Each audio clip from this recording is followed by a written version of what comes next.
explicar para vocês alguns exemplos de operação com raízes, em especial a potenciação. Então, por exemplo, raiz quadrada de 5 elevado ao quadrado. O que nós sabemos que é algo elevado ao quadrado? Significa que nós vamos pegar a base e multiplicar por ela mesma quantas vezes o expoente pede. Neste caso, nós temos que a base é a raiz quadrada de 5. Logo, nós vamos fazer raiz quadrada de 5 vezes raiz quadrada de 5. Para resolver esta multiplicação, nós conservamos a raiz e multiplicamos quem está dentro dela. Então, vamos manter a raiz quadrada e fazer a multiplicação de 5 por 5. 5 vezes 5 é 25, então o resultado vai ser a raiz quadrada de 25, que é um número exato. Então, basta você escrever qual é a resposta. A raiz quadrada de 25 é 5. Sempre que for possível você tirar a raiz quadrada do número, você deve fazer. Outro exemplo, raiz quadrada de 7 sobre 3 elevado ao quadrado. Novamente, a base é uma fração que contém uma raiz. Nós devemos utilizar a noção de potenciação, que é a base multiplicada por ela mesma quantas vezes o expoente pede, ou seja, 2 vezes. Então, nós temos raiz quadrada de 7 sobre 3 vezes a raiz quadrada de 7 sobre 3. Utilizando o processo de multiplicação de frações, fazemos numerador vezes numerador, então raiz quadrada de 7 vezes a raiz quadrada de 7, que nós devemos manter a raiz quadrada e multiplicar dentro dela os radicandos, ou seja, 7 vezes 7, e denominador vezes denominador, ou seja, 3 vezes 3. Dentro da raiz, nós vamos ter o resultado de 49, então vai ficar raiz quadrada de 49 sobre 3 vezes 3 igual a 9.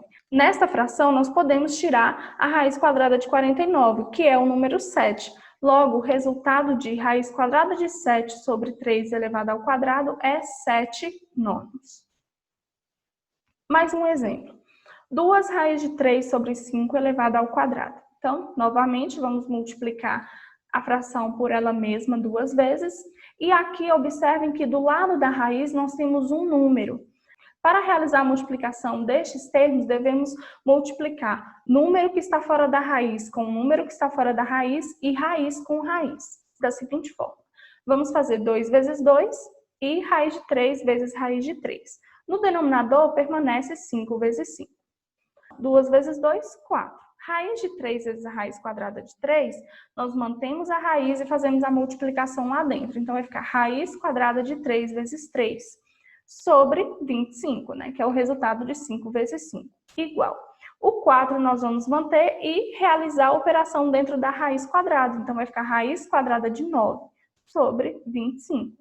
Nós sabemos que a raiz quadrada de 9 é 3, então nós vamos substituir por este valor, ou seja, vai ficar 4 vezes 3 sobre 25. 4 vezes 3, vamos fazer a multiplicação, resulta em 12. Logo, o resultado da potenciação 2 raiz de 3 sobre 5 ao quadrado é igual a 12/25.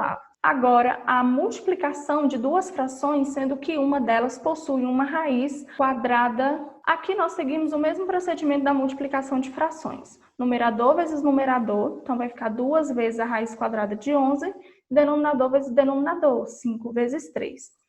A raiz quadrada de 11 não é inteira, então nós não vamos tirá-la, vamos manter 2 raiz de 11. E no denominador vamos fazer a multiplicação, 5 vezes 3, 15. Como 2 e 15 são primos entre si, a fração resultante é esta, 2 raiz de 11 sobre 15. E um último exemplo, 7, um número inteiro, vezes 5 raiz de 2 sobre 3. Para fazer essa multiplicação, eu vou colocar o denominador do 7 para facilitar o entendimento. Todo número inteiro possui um denominador, que é o 1. Então, 7 tem um denominador igual a 1. Aqui nós vamos reescrever para ficar mais visível. Vai ficar 7 sobre 1, multiplicando 5 raiz de 2 sobre 3. Aqui nós vamos fazer a multiplicação. Numerador vezes numerador, ou seja, 7 vezes 5, e mantém a raiz de 2. E 1 vezes 3. 7 vezes 5 é 35. E a raiz quadrada de 2 nós vamos manter. Sobre 1 vezes 3, 3. Logo, 7 vezes 5 raiz de 2 sobre 3 resulta em 35 raiz de 2 sobre 3, porque nós não conseguimos simplificar esta fração. Bom, pessoal, espero ter ajudado vocês. Um abraço e tchau, tchau.